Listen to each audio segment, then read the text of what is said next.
It's a great pleasure to welcome Ambassador Gary Locke to Conversations on Democracy, our series of interviewing important Americans, people who've served in government and in public life, about the meaning of democracy to them. Ambassador Locke was the first Chinese American to be elected governor on the mainland of any state in the United States. He was Secretary of Commerce under President Obama, and then, of course, the first Chinese American to be ambassador to China, which was quite a distinction. He had an extraordinary record of achievement here.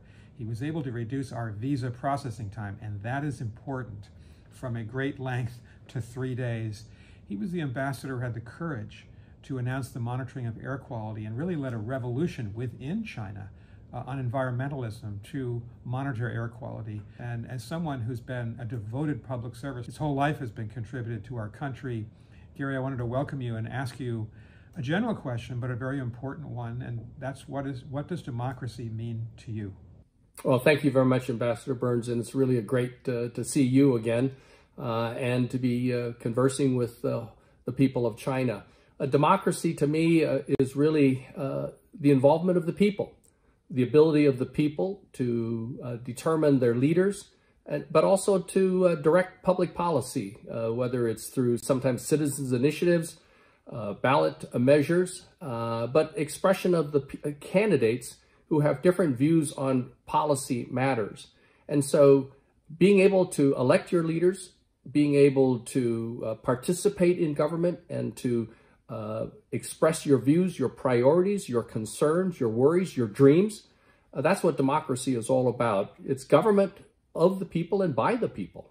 And as Abraham Lincoln said, for the people, and your whole career embodies that. When you were growing up, you're Chinese American, we're an immigrant society, we come from everywhere in the world, but no one of Chinese descent had ever done what you've done in your career. Did you think as a young kid, 10, 12, 15, that was possible for you, or did you think there were barriers to you?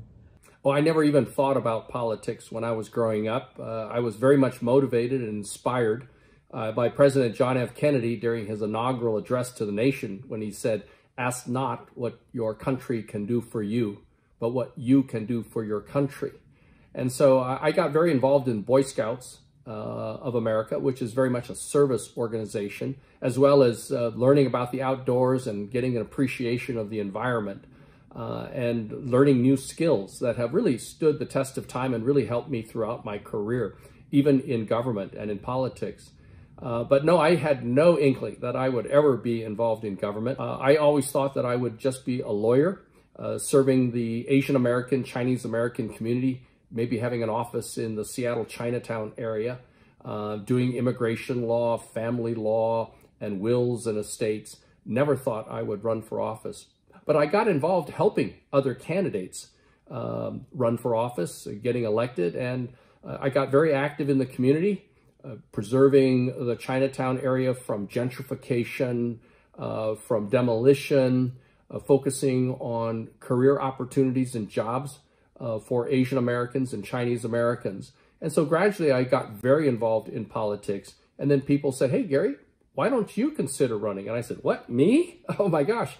But the more I thought about it, I realized that the people who are in government, especially at the state and local level, they are just everyday people. They are teachers, they are farmers, they're accountants, they're lawyers, they're doctors.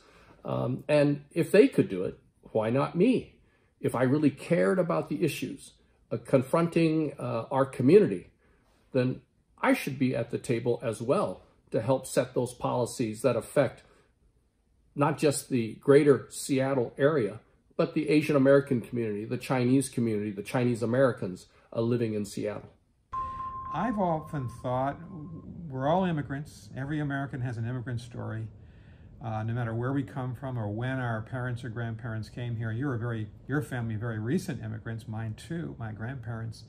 I see our diversity as a huge source of strength and really as the story of America. And I wonder, since you've lived that in your life, I wonder if you could just talk about that as it relates to a democratic life.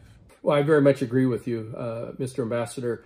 I believe that diversity is the strength of America. It has fueled our innovation, our dynamism, our energy, our creativity. And it's been that wave after wave of foreigners coming to our shores, whether 100 years ago or 10 years ago. That has brought new ideas, perspectives, religion, language, culture, arts, music, everything. And it's that constant infusion of newness that also challenges prior immigrant groups and adds to the complexity and the tapestry, the richness of American society. Yes, our democracy may be messy at times, but I think the fact that we are a land of foreigners, whether first generation or 10th generation, whether our ancestors came on the Mayflower, a slave vessel from Africa, or a steamer from Asia, it is that constant wave of new ideas that has made America the great country that it is. And I really think that all countries should really recognize the strength of the diversity of their people, whether it's minority groups, people of different languages, of different cultures and different religions. We should be encouraging the preservation of all of those cultures and languages and religions, even as we encourage those groups to assimilate into the normal life of that particular country. We don't want to lose the roots and the culture that we have, which is why I think you see whether it's an Italian family, an Irish family, a Polish family, a Filipino family, Japanese family, Chinese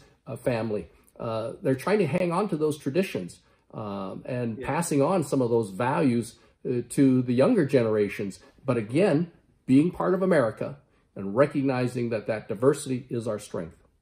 How should Americans and our government think about promoting democracy and democratic values in places where the system of government is very different? What is the best way, based on your experience here, for us to be articulating the importance of democracy and of our civil freedoms, freedom of speech, freedom of assembly, freedom of press, freedom of religion?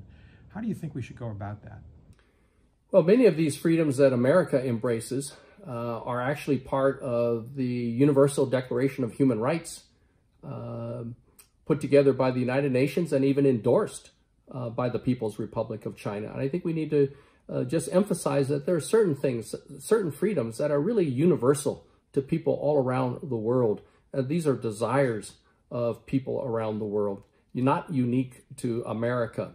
And that embracing these values and pursuing them can actually almost unleash the greater potential of any country, unleash the innovation, the ideas, the creativity, the drive, and the zeal of everyday citizens. So it's in every country's economic, political self-interest to observe these fundamental human rights. And of course, we in America need to talk more about how we pursue these and how we operate our government and what democracy means to us. But we also have to be very frank about some of the shortcomings that we have. We have to go, we cannot be preaching to the world, but simply saying this is how it has benefited America. Pursuit of these freedoms and basic liberties have benefited America and benefited all peoples of all stripes, of all cultures, of all languages, and all different ethnic groups. And also say that we at least acknowledge our shortcomings and our faults, but we're working on them. You cannot improve if you don't understand and recognize and acknowledge your shortcomings. My question to you is, are you hopeful about the future of American democracy and democracy globally? I'm still very optimistic about democracy in America and the future of America, our role in the world. Again, we have benefited so much from our democratic system and also the embrace of people of color and that diversity of people from all parts of the world, of different languages, of different cultures, different ideas and religions and art. And I think the rest of the world can also benefit from acknowledging and embracing and preserving the diversity of their own peoples.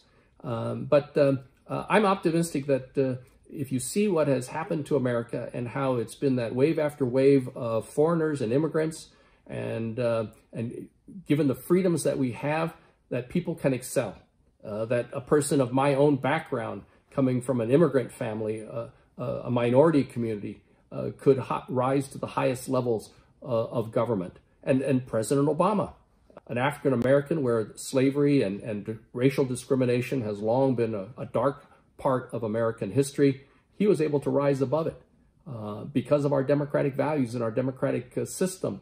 And so I really think that it has the great potential to elevate people all around the world and to enable people to have big dreams and help make those dreams come true. Well, Ambassador Locke, I want to thank you for the thoughtfulness of your answers to these questions that I've posed. And I also want to thank you for something else. My former boss, Condoleezza Rice, used to tell us that diplomacy is, think of runners around an oval track, 400 meters. And that we only have the baton for a certain period of time, and then we pass it forward. I feel like I'm very grateful to you for your leadership in Washington, the state of Washington, and our federal government in DC, but also most certainly here at the American mission in China. I feel like I've taken that baton from you, from Max Baucus, from Terry Branstad, people of both parties, just trying to run it forward to uphold American values, and you certainly did that when you were ambassador here. You've got a really fine legacy here, are well remembered on our mission. I want to thank you for that, and thank you for being with us today in this interview. Well, thank you very much, Ambassador Burns, and you keep up the great work. And I have to say that I benefited from many of my predecessors who passed that baton on to me. You have great staff at the embassy and at the consulates throughout China, and the Chinese people were just so great to our family. It was an opportunity, an incredible opportunity for my children to discover the land of their ancestors.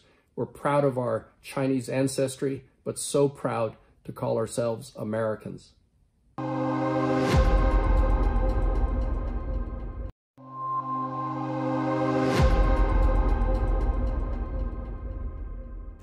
It's a great pleasure to welcome Ambassador Gary Locke to Conversations on Democracy,